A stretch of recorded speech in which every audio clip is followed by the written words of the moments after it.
Hi అండి, నమస్తే. సూటిగా సుత్తి లేకుండా మెక్రోని ఎలా చేయాలో చూపిస్తున్నాను. ముందుగా కళాయి పెట్టుకొని నూనె వేసుకొని అల్లం వెల్లుల్లి సన్నగా తరుక్కొని అవి కొంచెం వేగిన తర్వాత ఉల్లిపాయ వేసుకొని అలాగే క్యాప్సికము, కట్ చేసిన పచ్చిమిర్చి, క్యారెట్, తురిమిన క్యాబేజీ ముక్కలు వేసేసి చక్కగా కలియపెట్టుకోవాలి. 1 నిమిషం దాకా అవి కొంచెం వేగాలన్నమాట.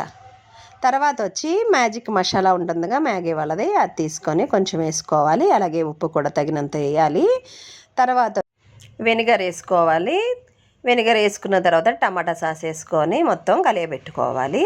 ఇది ఒక 2 మినిట్స్ ఉంచుకోవాలన్నమాట.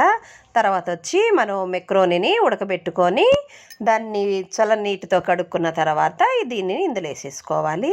ఈ ఉడకబెట్టుకున్న దాన్ని చక్కగా మొత్తం కలియబెట్టుకొని మెక్రోని ఇంకా అయిపోతుంది అనగా దించుతామనగా చీజ్ని చక్కగా తురిమేసుకొని దీనిపైన వేసుకొని 1 మినిట్ తర్వాత సర్వ్ చేసుకోవాలి. అంతే, పిల్లలకి ఎంతో ఇష్టమైన మెక్రోని రెడీ.